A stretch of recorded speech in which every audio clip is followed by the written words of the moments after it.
저와 여러분 고린도후서를 읽으면서 도대체 지금 무슨 말씀을 하고 있는지 이해가 잘 안 되는 그런 부분이 있을 것이라고 생각이 되어집니다. 사실은 고린도 교회는 문제가 굉장히 많은 교회였습니다. 고린도 전서가 그 많은 문제를 해결하기 위해서 쓰여졌는데, 근데 그러면 문제가 해결되어졌으면 좋겠는데, 그런데 고린도 교회의 문제가 쉽게 해결되지 않았던 것이 틀림이 없는 것 같습니다. 그리고 그런 상황 속에서 사도 바울이 한번 고린도를 방문했지만, 방문하고 난 뒤에 문제가 잘 해결된 것이 아니라 그 이후에 문제가 조금 더 어렵게 꼬였던 것으로 이렇게 이해가 되어집니다.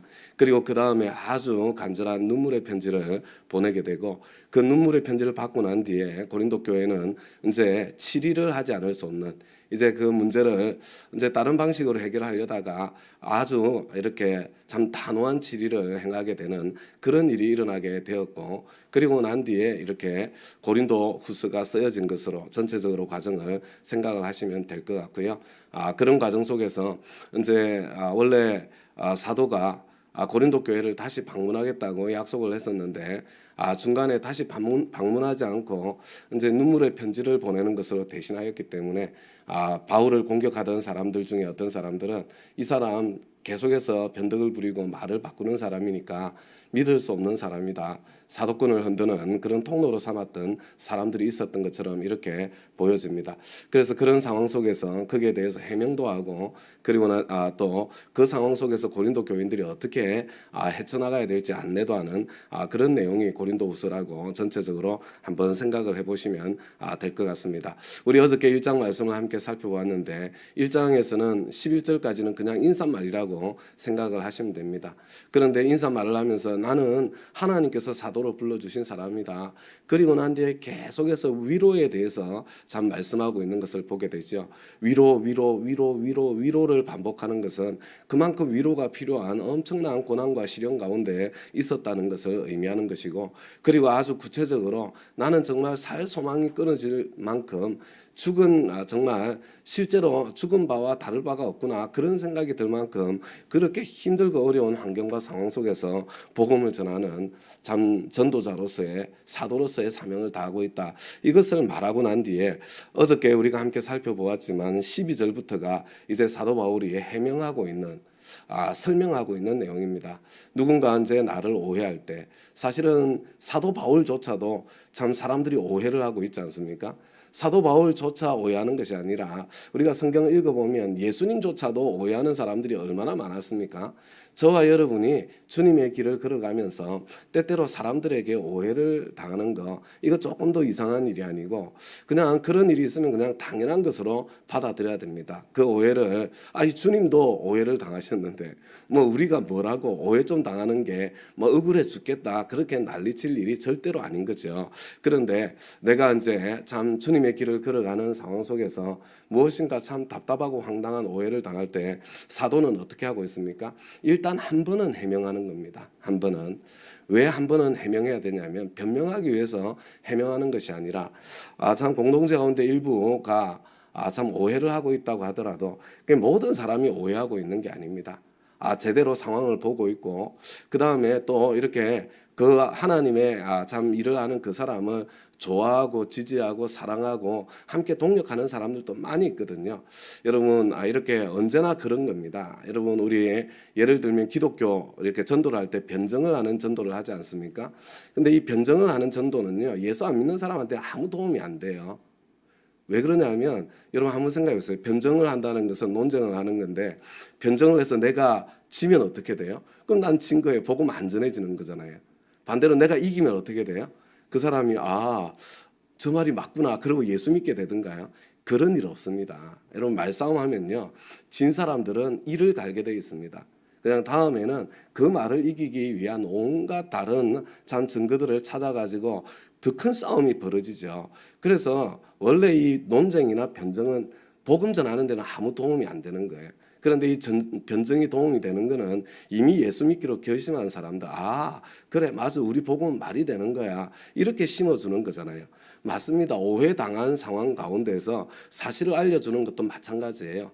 오해한 사람들이 내가 사실을 알려주었다고 오해를 풀 것이다, 택도 없는 이야기입니다. 그냥 그것도 또 꼬아가지고 또 다르게 그냥 오해를 하는 게 인간들이에요.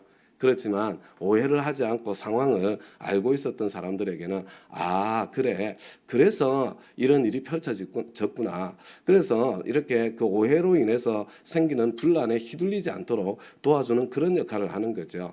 그래서 지금 사도가 구구하게 자기 변명을 하고 있는 게 아니고요. 고린도 교인들 가운데 참 사도의 권위 아래서 열심히 신앙생활하고 있는 사람들을 도와주기 위해서 지금 이 변명의 말을 지금 하고 있는 거죠. 그래서 그 내용이 뭐예요? 나는 어저께 우리 이야기했던 것처럼 하나님 앞에서 세상에서 처신할 때 여러분 앞에서도 나는 계산적으로 행동한 적이 없습니다. 나는 하나님 앞에서 언제나 바르고 진실하고 순박하게 나는 그렇게 행동해 왔습니다. 그리고 내가 여러분들한테 써보내는 거 이해할 수 있는 만큼만 써보내는 거지 구구절절히 내 사정을 다 써서 보낼 수는 없는 그런 상황입니다. 여러분들 지금 다 이해가 안 된다고 하더라도 나중에 주님 앞에 서게 되면 우리를 자랑스럽게 생각하지 않을 수 없는 그런 결과를 틀림없이 보게 되겠습니다. 그리고 나는 참 그런 어떤 확신 때문에 잠깐 오해가 있다고 하더라도 여러분들한테 가지 않기로 나는 결정을 한 겁니다. 이런 이야기예요. 여러분 바울이 가지 않았을 때 구구절절한 오해와 억측이 있을 것이라는 것을 바울이 알고 있었음에도 가지 않은 것입니다. 그래서 여러분에게로 먼저 나는 여러분에게로 가기로 마음을 먹었지만 그런데 다시 마음을 돌이켜서 가지 않기로 결정을 한 것입니다. 변덕스럽게 한 것이 아닙니다. 내가 처음부터 안 가려는 속셈이 있었는데 간다고 이야기를 했다가 상황이 언제 좀 이렇게 그거 되고 난 뒤에 이제 나는 안 갑니다. 이렇게 이야기하는 게 아니라 나는 그리고 난 뒤에 이제 그런 이야기를 하고 난 뒤에 오늘 여기까지 온 거예요. 23절까지 온 겁니다. 그래서 그 상황 속에서 내가 여러분들에게로 가지 않았던 것은 여러분을 아끼고 사랑하기 때문에 내가 계획을 바꾸어서 여러분들에게 가지 않은 것입니다. 이렇게 이야기를 하면서 어떻게 이것이 여러분들을 사랑하는 것이냐 그 이야기를 이제 설명을 해나가고 있는 내용이라고 보면 될 것 같습니다. 그래서 24절에 보면 내가 이 상황 속에서 여러분에게로 가지 않기로 결정한 제일 중요한 이유가 여러분의 믿음을 지배하려는 것이 아니라 여러분들에게 더 큰 기쁨을 선물하기 위해서 나는 이 상황 속에서 가지 않기로 다시 선택하게 되었습니다. 이렇게 이야기를 하고 있는 거예요. 여러분 왜 이것이 참 그들의 믿음을 지배하는 것이 아니라 이들에게 기쁨을 주는 그런 통로가 되는 것입니까?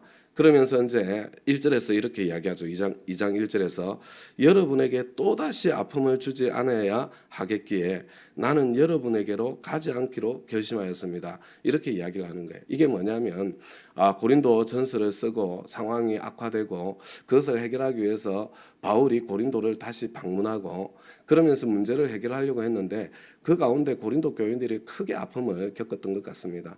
그리고 그 상황 속에서 뭐 이렇게 급히 떠나지 않을 수 없는 그런 상황이었던 것처럼 보이고 다시 떠나면서 내가 다시 돌아와서 이 문제를 해결하겠다 이런 약속을 했을 수 있겠지요.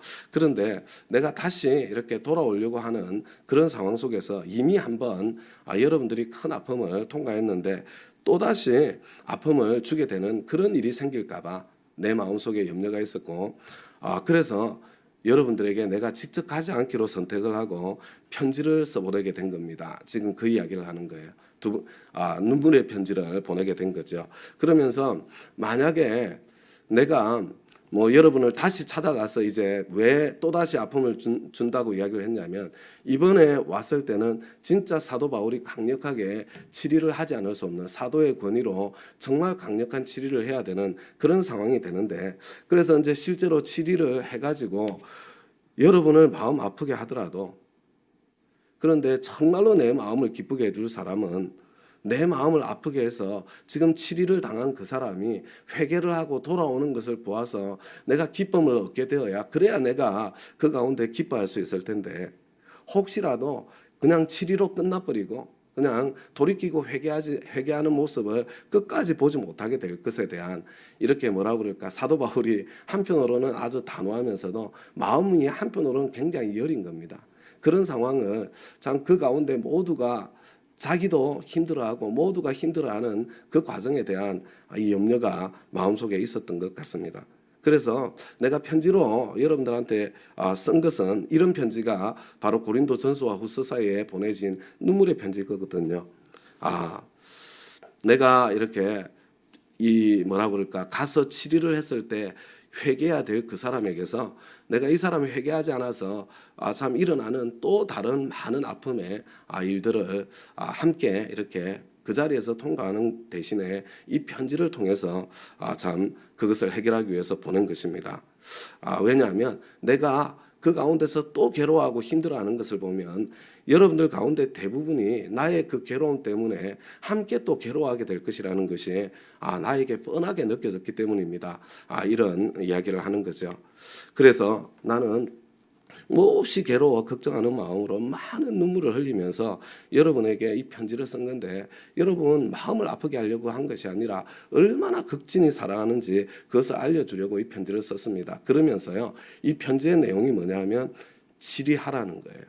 지금 계속해서 끝까지 회개하지 않고 고린도전서를 받고 바울이 직접 방문해서 다시 훈계하고 권고하고 그러고 난 뒤에 다시 오겠다고 그때는 진짜 치리하겠다고 참 이야기를 하고 떠났는데도 불구하고 끝까지 고집을 부리고 계속해서 문제를 일으키고 있는 그 사람들, 이제 치리를 해라. 더 이상 내버려 둘 수 없다. 여러분, 이게 사랑이라는 거는요, 좋은 게 좋은 거다. 끝까지 내버려 두는 게 사랑이 아닙니다. 끝까지 망하는 길로 가고 있을 때는 거기에 대해서 단호하게 치리를 하는 것이, 책망을 하는 것이, 징계를 하는 것이, 경계를 하는 것이 그게 진짜 사랑이에요. 내 자식이 끝까지 지금 죽을 길, 망할 길을 가고 있는데 그래, 그건 네 인생이니까 네가 알아서 해. 그건 사랑이 아닌 거죠. 우리가 사랑할 때는 우리 상대방의 어떤 선택권, 자유를 허용해주고 울타리를 크게 쳐줄 필요는 있어요. 사랑은 오래 기다려주고 오래 참아주는 거니까 울타리를 든든하게 치고 있어야 되는 거죠. 그런데 그 울타리를 넘어갈 그런 상황이 생기면 그때는 반드시 단호한 치리를 해야 되는 거죠. 그래서 지금 현재 사도가 눈물의 편지를 통해서 이제는 치리해야 될 때다. 더 이상 늦추어서는 안 된다. 이렇게 요구한 거예요. 그런데 이런 질문이 생기잖아요. 그러면 당신이 직접 와서 말씀하셨던 대로 직접 치리를 하시지 왜 안 오셨습니까? 이런 질문이 생기잖아요. 그런데 아까 23절에서 본 것처럼 내 목숨을 걸고서 나는 하나님을 증인으로 모시렵니다. 내가 아직 고린도에 가지 않은 것은 여러분을 아끼기 때문입니다. 우리는 여러분의 믿음을 지배하는 것이 아닙니다. 우리는 여러분이 기쁨을 누리게 하려고 함께 일하는 일꾼일 따름입니다. 여러분은 이미 믿음에 튼튼히 서 있습니다. 무슨 이야기예요? 내가 지금 가서 지금 치리를 내가 직접 주도해서 행하면 결국은 내가 여러분들의 믿음을 지배하는 거 아닙니까? 여러분들 언제까지 내 이렇게 권위 아래서 신앙생활을 하겠습니까? 여러분들이 이런 치리의 문제까지도 직접 해결할 수 있을 때까지 여러분 성장하고 자라야 되는 거 아닙니까? 내가 보기에 여러분들은 이미 그 정도 할 수 있는 자리에 이미 서 있습니다. 그래서 나는 이 기회를 내가 가서 직접 이 문제를 그냥 휘저어서 해결하고 여러분들이 참 나의 권위 아래 여전히 지배되어 있는 그 종속되어 있는 그런 신앙생활을 하는 것이 아니라 여러분 스스로 이 문제를 해결해서 여러분들이 한 단계 더 성장해서 이제 나로부터 완전히 독립해서 여러분들의 어떤 교회를 이끌어가고 섬겨나갈 수 있도록 나는 여러분들한테 기회를 주고 있는 거예요. 여러분들을 사랑하기 때문입니다. 여러분 맞지 않아요? 내 참 믿음의 자녀들이 스스로 해결할 수 없는 일일 때는 그러면 떠넘겨 버리면 안 되죠. 그때는 내가 뒤에서 도와주든 뭐 옆에서 도와주든 그걸로도 안 되면 내가 직접 해야 되는 거죠. 그런데 내 이렇게 권위 아래 있는 내 자녀가 어느 정도 역량이 되면 그때는 직접 할 수 있도록 맡겨 주어야 되는 겁니다. 그냥 맡겨주고 옆에서 지켜보면서 필요하면 조금 코치를 해주는 거죠. 조금 코치를. 근데 그거 단계도 넘었으면 이제 코치가 필요 없는 단계까지 갔으면 그때는 그냥 동력자로 함께 동력하는 거죠. 그래서 사도는 나는 여러분들이 이제 고린도 교회 리더십들에게죠. 이미 이것을 해결할 수 있는 역량이 있기 때문에 여러분들이 성장할 수 있는 기회를 드린 겁니다. 이렇게 지금 설명을 하고 있는 거죠.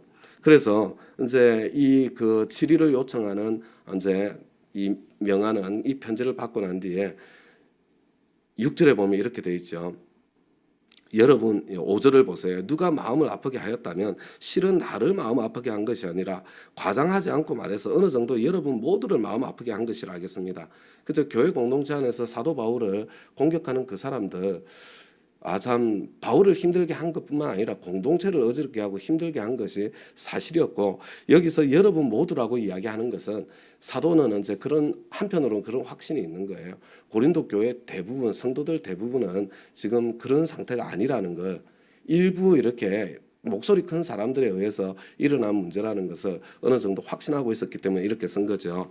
그리고 6절에 여러분 대다수는 그러한 사람에게 이미 충분한 벌을 내렸습니다.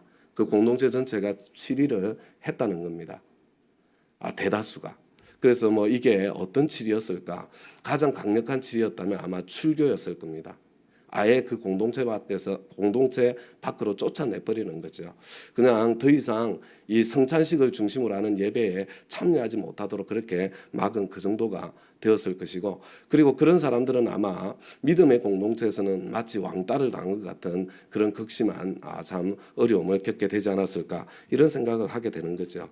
그래서 그런 일이 이미 일어난 거예요. 이미 일어난 거. 그것을 고린도후서를 쓰기 전에 바울이 이제 연락을 받은 거죠. 그러니까 이제 시간이 좀 지난 겁니다. 그 당시 서신이 왔다 갔다 하는데 시간이 걸리니까. 그러니까 7절에 그러니까 여러분들이 그래서 그 눈물의 편지를 따라 이제 강력한 치리를 했고, 그리고 시간이 흘렀고 아마 이렇게 회개하는 그런 일들이 일어났을 테니까 이제는 도리어 그를 용서해주고 위로를 해주어야 됩니다. 그 사람이 지나친 슬픔에 짓눌리는 일이 없도록 해줘야 됩니다. 그리고 그러므로 나는 여러분이 그에게 사랑을 나타내 보이기를 권합니다. 왜 이렇게 이야기를 해요? 보세요. 10절에 보면요. 여러분이 누구에게 무엇을 용서해주면 나도 용서해줍니다. 내가 용서한 경우가 있다면 그것은 그리스도 앞에서 여러분을 위하여 용서한 것입니다. 이게 뭔 말이냐면, 여러분 지금 그 고린도 교회가 치리한 사람들이 누구예요? 사도 바울의 사도권을 흔든 사람들이잖아요. 참 생명을 걸고 복음을 전하는 사람의 뒤통수를 그냥 참 이렇게 공격했던, 바울을 뒤에서 공격했던 사람이잖아요. 사실은 바울이 가장 많은 상처를 입었잖아요. 그죠? 용서를 해주려면 자기가 용서를 해줘야 되는 거잖아요. 그죠? 그런데 지금 이들을 고린도 교회 공동체가 치리를 한 거거든요. 그래서 여러분들 이제 참 내 마음 때문에 계속 그들 이렇게 치리한 상태로 내버려 두지 말고 여러분들 이제 품어주고 용서해 주세요. 여러분들이 용서해 주면 나도 함께 용서하겠습니다. 지금 그런 이야기를 하는 겁니다. 그리고 여러분들이 이제 그 사람을 용서하고 품어줄 때 내가 용서하는 것은 내가 그 사람 때문만이 아니라 바로 여러분들을 위해서 나는 기꺼이 그렇게 용서하겠습니다. 이렇게 지금 이야기를 하고 있는 겁니다. 그리고 9절에 있는 내용은 내가 그 편지를 쓴 것은 여러분이 모든 일에 순종하는지를 시험하여 알아보려는 것이었습니다. 이 치리아라는 편지였거든요. 근데 사도 바울 마음이 두 마음이었던 거예요. 지금 강력하게 치리를 요청하면서 한편으로는 그래, 교회 대다수는 아닐 거야. 대다수는 여전히 지금 오해한 상태가 아니라 상황을 제대로 보고 있을 거야. 이런 생각을 하면서도 혹시 그게 아니면 어떻게 하지? 지금 이미 그냥 대다수가 그냥 함께 오해를 하고 있어서 그냥 뭐 이렇게 내가 또 편지를 써도 여전히 참 이렇게 상황이 달라지지 않으면 어떻게 하지? 이런 갈등 속에 여러분이 모든 일에 순종하는지 내가 시험하여 알아보려는 그런 목적도 있었습니다. 이런 말들을 하고 있는 거죠. 여러분이 그 고린도 교회의 어떤 개척한 담임 목사님, 그죠? 그러면서 이제 선교사로 나간 그런 목사님으로서 사도 바울이 얼마나 전전긍긍하고 이 교회에 대해서 얼마나 많은 기도, 눈물 가운데서 지금 이 어려운 문제를 헤쳐나가고 있는지 그것을 볼 수 있는 거죠. 그죠? 이제 지금 상황이 이제 어느 정도 이해가 되었을 것 같고요. 그런 상황 속에서 이제 여러분들 용서해야 되는데 용서해야 되는 이유가 뭐냐면 이겁니다. 11절 보니까 그렇게 하여 우리가 사탄에게 속아 넘어가지 않으려고 하였습니다. 우리는 사탄의 속셈을 모르는 것이 아닙니다. 여러분들이 용서해야 되는 것은 사탄의 속셈을 저와 여러분이 너무나 잘 알고 있기 때문입니다. 여러분 사탄의 속셈이 뭡니까? 사탄의 계계가 오늘은 여기까지 하고 그냥 뒷부분은 이제 하지 말아야 될 것 같은데요. 여러분, 사탄의 계획에 따른 게 아니잖아요. 예수님께서 대제사장으로서 요한복음 17장에서 앞으로 생길 교회에 대해서 간절히 기도하시잖아요. 간절히 뭐라고 기도하세요? 하나님, 저희들 하나가 되게 해주십시오. 저들이 하나가 되어서 하나님이 우리 아버지라는 것, 하나님께서 나를 보내셨다는 그걸 알게 해주십시오. 뭐냐면요, 공동체를 향한 하나님의 간절한 마음, 그게 뭐냐면 공동체가 한 마음으로 그리스도의 사랑으로 하나가 되는 거예요. 목장이 하나가 되면 그 목장에 영혼 구원의 역사가 일어납니다. 온 교회가 하나가 되잖아요. 그러면 이 온 교회를 통해서 강력한 영혼 구원의 역사가 일어나요. 한 지역이 하나가 되잖아요. 여러분, 부흥의 역사는요, 지역이 하나가 될 때가 일어나는 거예요. 그러면 그 지역 전체에 이 복음의 역사가 일어나는 거거든요. 복음의 역사는 언제나 하나됨의 크기만큼만 일어나는 거예요. 가족이 행복하게 하나가 돼 보세요. 그 가족 가까이에 있는 사람들에게 구원의 역사가 일어나게 되는 거예요. 그래서 예수님께서 요한복음 17장에서 간절히 주님, 교회가 하나가 되게 해주십시오, 기도를 했거든요. 사탄의 괴계는 뭐겠습니까? 그냥 하나됨을 깨트리는 거예요. 자기들끼리 찢고 볶고 다투게 하는 겁니다. 그러면 복음의 역사는 물 건너가게 되고, 그리고 생명이 그냥 죽는 거예요. 그냥 가정에서 부부가 찢고 볶고 싸우면 그 집 자식들은 그냥 생명의 역사가 끊어져서 그냥 복음 안으로 들어오기가 너무너무 힘들어져요. 우리 목장이 그냥 찢고 볶고 다투면 그 목장에서는 영혼 구원하는 거 꿈도 꿀 수가 없는 겁니다. 교회가 찢고 볶고 다투고 있으면, 그죠? 그냥 믿음이 연약한 사람들 다 줄줄이 다 떨어져서 떠나가 버리고 상처를 안고 떠나서 다시는 예수 믿나 봐라 그러면서 뿔뿔이 흩어지고요.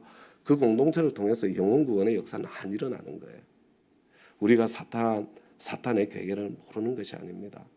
우리가 미움 때문에, 참 원한 때문에, 그래서 등 돌리고 갈라서서 고개 돌리고 이렇게 지내면 그냥 아닌 척하고 있어도 다 느껴져서 다 알게 되는데, 그럼 복음의 역사가 안 일어나지 않습니까? 그러니까 여러분, 용서하셔야 됩니다. 여러분, 품어주셔야 돼요. 여러분, 하나가 되어야 됩니다. 그러면 나도 참 여러분들의 용서를 받아들여서 나도 기꺼이 용서하고 나도 품고 가겠습니다. 지금 이렇게 호소하는 호소를 보게 되는 거죠. 그리고 이제 12절에 뭐 이렇게 계속해서 넘어가는데요. 이거 갑자기 왜 난데없이 이런 말씀을 할까? 이게 난데없는 이야기가 아닙니다. 난데없는 이야기 아니고요. 이 상황과 연결되어 있는 내용이니까 한번 어떻게 연결해서 지금 이 말씀을 하고 있는 것일까? 그것은 여러분들이 한번 이렇게 고민을 하면서 찾아보시면 좋겠고요. 이 고린도후서가 이해하기가 힘들어서 이렇게 좀 상황 설명을 하느라 길어져서 좀 죄송한데, 여하튼 이렇게 좀 배경을 조금 더 이렇게 느낌이 오도록 이해를 좀 해보시고요. 그 안에 남아있는 우리 고린도후서 말씀이 이렇게 충분히 이렇게 이해되어지고, 그 가운데에 우리가 비슷한 상황을 만날 때 우리는 어떻게 대처하고 뚫고 지나갈 수 있겠는지 그 길을 함께 찾을 수 있게 되기를, 우리 가정도 우리 목장도 우리 교회도 하나됨을 잃지 않고 우리 복음의 참 역사를 이어갈 수 있는 그런 공동체가 되도록 저와 여러분 그렇게 함께 힘써 나갈 수 있기를 바랍니다. 우리 말씀의 응답에서 잠깐 기도하고요, 개인 기도 시간을 갖도록 하겠습니다. 하나님 아버지, 고린도 교회를 보니 너무나 안타깝습니다. 그들 가운데 오해가 있었습니다.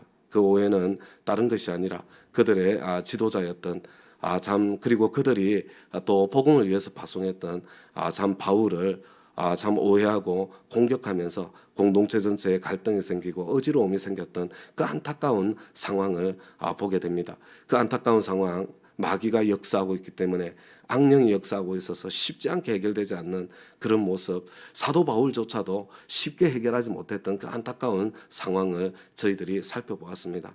하나님, 우리 공동체 가운데는 그와 같은 안타까운 일이 일어나지 않도록 주님께서 저희들 불쌍히 여겨주시고, 그런 상황을 만났을 때에 하나님 아버지, 사람과 싸우지 않고 영적인 싸움을 할 수 있도록 저희들에게 은혜를 베풀어 주시고, 그리고 그 가운데서도 또 하나님의 방법으로 지혜롭게 한 걸음 한 걸음 헤쳐나갈 수 있는 아버지 하나님 그런 실력을 가진 그런 우리의 공동체 될 수 있도록 주님께서 역사해 주시기를 간구합니다. 우리 가정이 하나 되게 주님 은혜를 베풀어 주십시오.